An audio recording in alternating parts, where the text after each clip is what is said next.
আল্লাহুম্মা সাল্লি আলা সাউন্ড দেন। আমার বলে সাউন্ড দিতে হবে, আমার গলার আওয়াজ নাই, তিলকার মতন আওয়াজ নাই। তিলকার বিশাল গলা, কণ্ঠ বিশাল ভালো। আল্লাহুম্মা পাংখা দিকে ঘুরে দেন, পাংখা লিব না। আমার সঙ্গে সবাই বলেন, ঘুম ঘুম ছুটবে, বলেন আল্লাহুম্মা সাল্লি আলা সাইয়্যিদিনা মাওলানা মুহাম্মদ ওয়া আলা আলি সাইয়্যিদিনা মাওলানা মুহাম্মদ সাল্লাল্লাহু আলা মুহাম্মাদিন সাল্লাল্লাহু আলা মুহাম্মদ হরদম জবান সেনে কালো পাক নবী মুহাম্মদ হরদম জবান সেনে কালো শাফিয়ানা মুহাম্মদ সাল্লাল্লাহু আলাইহি ওয়াসাল্লাম। কবরের মৃত্যুর আযাবের কথা শুনলেন তো তিলক আপার মুখে? না সব এখনো বলাইনি। হ্যাঁ না বলেন, না বলনি? ও তো সব তো ভালো করে এখনো বলাইনি। ভালোর মন্দ কিছু কিছু তো শুনলেন।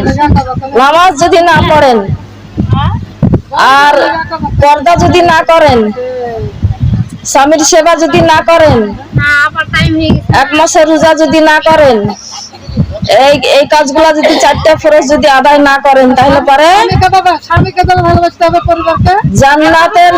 জান্নাতের দরজা খোলা তো দূরের কথা, জান্নাতের খুশবু পাওয়া যাবে না। দুজকের আগুনে জ্বলতে হবে। 4 ফরজ যে ত্যাগ করবে। 1 ফরজ হচ্ছে নামাজ, 2 ফরজ হচ্ছে রোজা, 3 ফরজ হচ্ছে স্বামীর কথা মতো চলা। 3 ফরজ, 4 ফরজ হচ্ছে 1 মাসের রোজা। আপনি কি বললেন এবার বলেন? স্বামীকে তো করবে, তাহলে বেটা ছেলে কত স্বামী কত মেয়েদের করতে হবে।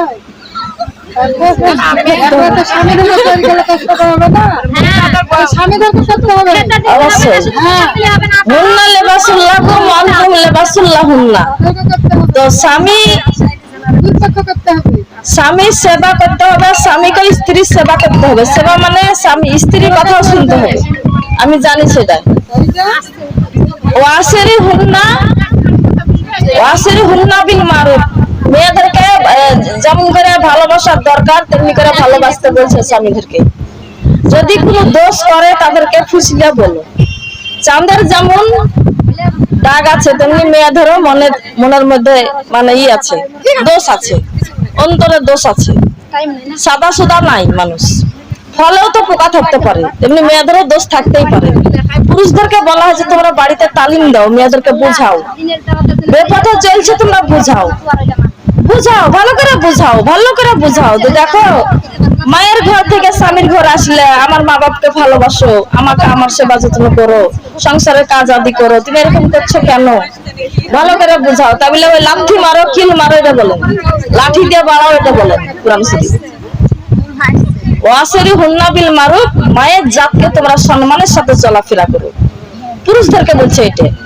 যদি তাও শোধন না হয়, মায়ের দিকে বাপের দিকে 2টা লোক, ছেলের দিকে 2টা লোক, 4টা লোক নিয়ে সে মেয়েটাকে বুঝাও, তুমি এরকম করো না, তুমি স্বামীর ঘরে এসেছো, স্বামীর খিদমত করো, স্বামীর সেবা করো, শাশুড়ি শ্বশুরের খিদমত করো, বাড়িতে কুটুম শিক্ষাত আসলে পারে, ননদ দাদি আসলে পারে ভালোবাসো, এগুলা শিক্ষা দাও। তাও যদি বেচলাই চলে, স্বামীকে যদি ভালোবাসা করে, তাহলে তো সে শুনবে না নাকি? বিছানা আলাদা করো, স্বামীটাকে বলছে বিছানাটাকে আলাদা করো, মারো না টপ করে, মারা ধরা করো না, বিছানা আলাদা করো। তাও যদি সুধন না হয়, 1 মাসে 1টা তালাক দাও। তাও যদি সুধন না হয়, আরেক মাসে আরেকটা তালাক দাও। তাও যদি সে ভালো ব্যবহারে না আসলে 3 তালাক দিয়ে বিদায় করে দাও। এটা কুরআন শরীফ বলছে।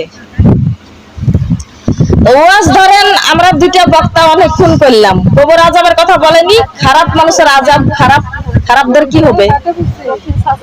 সুবহানাল্লাহ বলেন। আবার আমি বলবো, কবরের কথাই বলবো না, আরো কিছু ধরবো, বলেন। কবরে আযাব ভালো করে যদি বলে থাকে তাহলে ভালো কথা। হ্যাঁ, আমার মা বোনেরা শুনুন, মনে করছেন দুনিয়ার জমিনটাই আমাদের, এটাই হচ্ছে ক্ষণস্থায়ী না চিরস্থায়ী? এটা আপনার কথা আমার কথা হতে পারে, কিন্তু আল কোরআনে বলছেন সূরা আলার মধ্যে, বাল তুসিরুনাল হায়াতাদ দুনিয়া ওয়াল আখিরাতু খায়রু ওয়া আবকা। ও বান্দা বান্দি, তোমরা মনে করছো এই দুনিয়ার জমিনে তোমাদের চিরস্থায়ী, কিন্তু চিরস্থায়ী না, এটা ক্ষণস্থায়ী। কখন আছে কখন নাই। তোমরা এই দুনিয়ার মোহে পড়ে তোমরা ওই বড় বস্তু বড় আখিরাতকে ভুলে যেও না। সুম্মা লাইয়া মিতু ফিহা ওয়া লাইয়া আহিয়া, তোমরা ওই জায়গাতে চলে যাবা কবরে, সেই কবরে মরবাও না বাজবাও না। ফাজুকু ফালান নাজিদাকুম ইল্লা আযাবান, আমি তোমাদের আযাব বাড়িয়ে দিব, বাড়াতেই থাকবো, কখনো তোমাদের আযাব বন্ধ করব না। এই দুনিয়াতে তোমরা সুন্দর করে পর্দা করো, সুন্দর করে নামাজ পাঁচ ওয়াক্ত পড়ো, সুন্দর করে মানুষের সঙ্গে ব্যবহার করো, জীবনটাকে গঠন করো, তারপর কবর আসো। কবরের আযাব খুব বহুত কঠিন আযাব। মাটিতে যখন শোয়াই তখন বলে বিসমিল্লাহি ওয়া আলা মিল্লাতি রাসূলুল্লাহ, তারপরে শুয়ে দেওয়ার পরে যখন মানুষটা চলে আসতে যায়, ওই মুর্দা ব্যক্তি তখন বলে, কে গো, ওরে আমার কলেজের টুকরা, তুমি তো আমার বেটা, তুমি কবরে নেমেছো, তুমি তো আমার সব যাইতে আপনজন, তুমি তো আমার স্বামী নেমেছো, কিংবা তুমি তো আমার বড় ভাইয়ের ছেলে, তুমি ভাইপো নেমেছো। ও রে কলেজের টুকরা, তুমি ভালোবাসো আমাকে, নিজের মানুষ ছাড়া কবরের নিচে কেউ নামে না। তার